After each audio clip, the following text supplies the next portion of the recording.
Shalom, nous allons étudier Daf Kufte dans Masachet Psachim, nous reprenons la fin du Daf Kufret Amud Bet avec une braïta, Tanor Banan, Akol Chavim Barba Kosot Alalou. Tout le monde doit faire la misa des 4 verres de vin. Echad Anashim, les hommes, Echad Nashim, les femmes, Echad Tinokot, et même les enfants.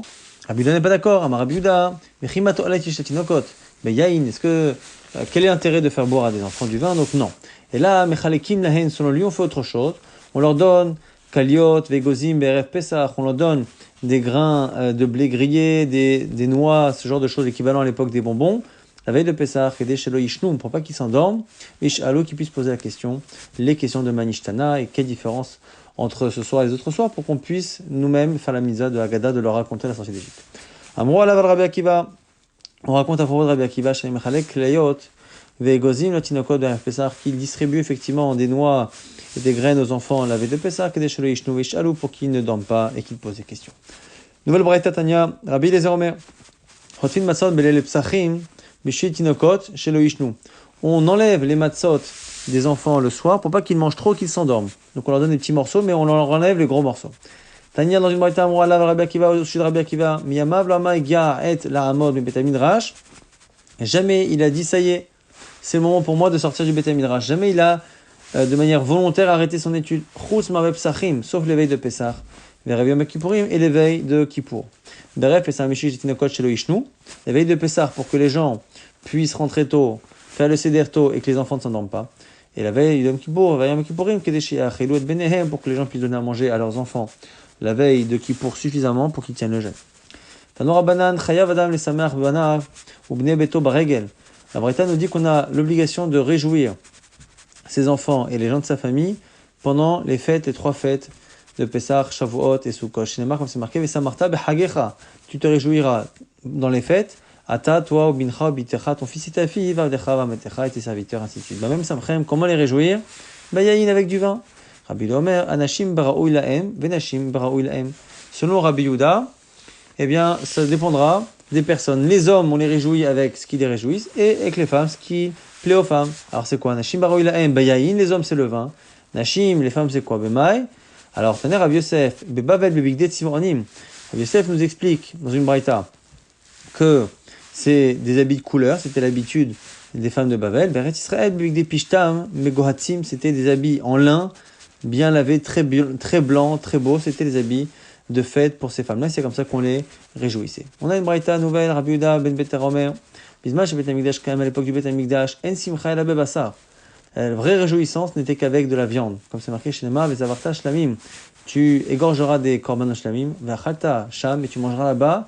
Mais Samarta, Likna Shem Okera, tu te réjouiras devant Dieu de voir. On voit ici que la viande et la simcha sont associées. Aujourd'hui, il n'y a plus de Bet Hamikdash. En Simcha Ela Veyayin. La seule simcha qui reste, c'est dans le vin. Shlema Veyayin, Yisamach, et Vavenol Jean Tehillim. C'est marqué là-bas que le vin réjouit le cœur de l'homme. Marabi Yitzhak.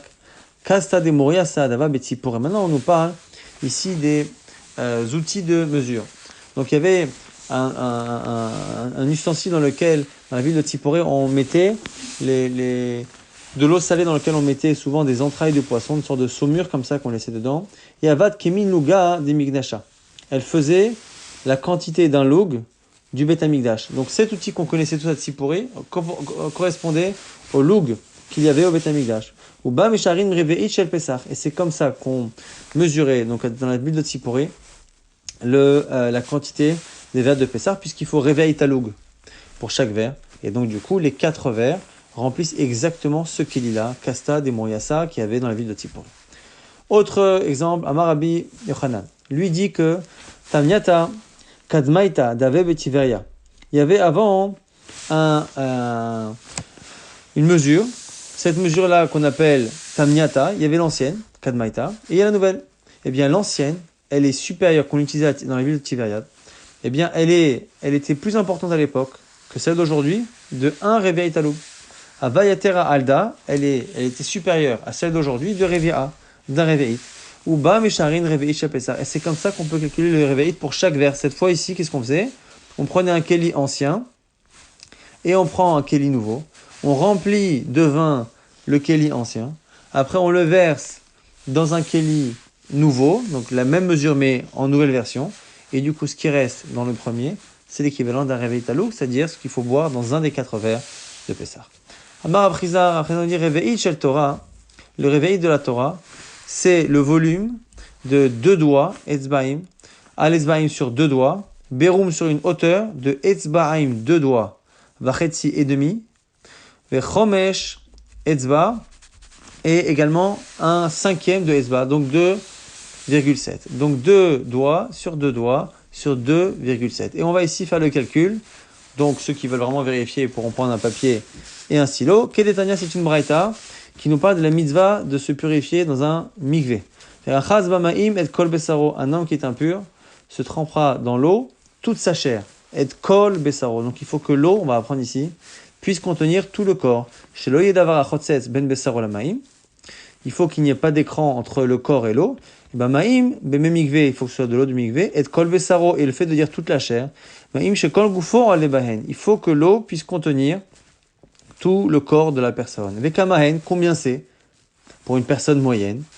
Ama alama aberum shalosh amot. Chachamim savent que c'est une ama sur une hauteur de 3 amot. Donc 3 amot cubes. Visharu chachamim kishiur memikvé arbaim sea. Et donc les chachamim ont dit qu'une ama sur 3 amot, ça fait 40 ca. Donc c'est cette dernière information qui va nous permettre d'avoir un rapport entre finalement les mesures des amot, donc qui sont des mesures de distance. Donc les amot, c'est des coudées, mais ça peut à la fin être converti en doigts, en etzbaot. Et de l'autre côté, on a un équivalent en volume de liquide, ici arba'im sa, qui peut lui-même être converti en loug et en réveil talou. Donc c'est pour ça que on va pouvoir justement faire ce cheshbon là. Alors si encore une fois on doit poser les calculs, au final on a 40 ca. Les 40 ca, si on doit les convertir en réveillite. Donc une ca, c'est 6 cabines. Un cave, c'est 4 lougs, et un loug, c'est encore une fois 4 quarts de loug. Donc finalement, si on fait ce calcul-là, eh bien on a dans une ca, 4 x 4 x 6, réveillite à loug. Ça fait donc il y a 96 réveillites dans une ca. Or, dans le mikvé, il y a 40 ca, donc il y a finalement 40 x 96, ce qui fait 840,3 réveillotes. Ça, c'est le nombre de réveillites qu'il y a dans Arba'im ca.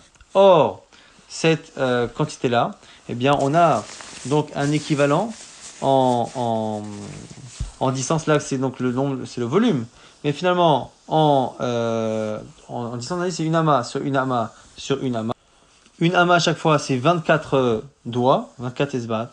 Et donc, 1 sur 1 sur 3, ça fait 24 x 24 x 72. Ça fait 41 472. Et donc, on a finalement le nombre de esbarot. De l'autre côté, on a le nombre de réveillites. Et on fait cet équivalent.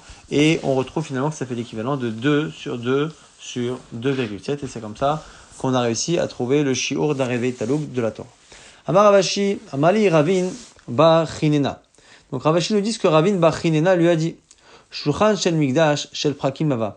La table qu'on utilisait au Beth Mikdash et qui devait forcément de temps en temps être purifiée au mikvé, elle ne pouvait être que démontable. Elle ne pouvait pas être en un seul morceau. Pourquoi? Deisa Kadatar. Adoke Ava Miada. Car si tu penses que c'était des parties qui étaient complètement fixées, eh bien Amta Be Amta Echi Mitvale. Comment veux-tu finalement la tremper dans un mikvé qui fait une ama sur une ama de long et de large? Dilma Beyam Shasa Shlomo Avamadville. Qui te dit? Peut-être que ça là-bas c'est pour le minimum, c'est pour une personne de petite taille. Mais peut-être que pour cette table-là, on est parti la tremper au Beth Mikdash dans ce qu'on appelle la mer de Shlomo Amelech, c'est le grand bassin qui était fait au Beth Mikdash par Shlomo Amelech. Et c'est marqué Rabbi Chia disait Yam Shasa Shlomo Machazik Me'av Chamishim Mikveh Tahara, que le bassin qu'avait fait Shlomo Amelech contenait l'équivalent de 150 mikveh, donc il y avait largement de quoi faire. On reprend la Mishnah qui avait dit Velo ifratulo me'arba'a, on ne doit pas boire moins que 4 kosot. Sur les 4 kosot, ça fait donc 2 x 2. La Gemara s'étend parce qu'en général, Chachamim nous disent qu'il ne faut pas, à l'époque en tout cas, il ne fallait pas boire ou consommer des choses par paire, parce que les paires pouvaient permettre d'une certaine manière aux mauvais esprits, aux démons, d'attaquer une personne. Comment les Chachamim ont pu instituer quelque chose qui met en danger les personnes? C'est marqué dans une Braïta Vatania. Lo yochal adam tre. Il ne faut pas manger 2 choses. Lo ishte tre. Il ne faut pas boire 2 éléments du même chose. Velo yekanach. Et il ne faut pas se nettoyer 2 fois. Il ne faut pas faire ses besoins 2 fois, le chiffre 2. Alors on a plusieurs réponses. Amar Anachman, Amar Kra, Lel Shimurim Hu. C'est marqué au sujet de Pesach, c'est Lel Shimurim, une nuit de protection. Lel Ameshumar ou Bamiazekim, c'est une nuit qui est protégée depuis l'époque de la mort des premiers-nés, qui est protégée aujourd'hui des mazikin, donc des démons qui pourraient attaquer si on mange les choses par paire. Autre réponse, Rava Amar, Kos El Bracha. Le troisième verre de bracha qu'on fait pour le Birkat Amazon, il s'associe pour faire en sorte qu'au début on n'a pas 2 mais finalement 3. Et 3 est un Mistaref et Tova, et non Mistaref et Ra'a. Ça améliore la situation d'une certaine manière, ça ne vient pas s'additionner au dernier pour faire 2 paires, c'est 3 et 1. Ravina propose autre chose, Amar, Arba Kassi Takino Rabanan. Il dit non, en fait ici il n'y a pas 2 fois 2. C'est 4 vers, 4 misodes différents derech Herut pour la liberté. Et donc chaque expression qui est marquée dans la Torah pour la liberté, et bien kol chad vechad, chacun finalement de ces 4 vers, mitzvah be'apenafsha, c'est une mise à part entière, et donc du coup il n'y a pas de 2 fois 2, il n'y a pas de paire, finalement c'est 4 vers et 4 mitzvot différentes.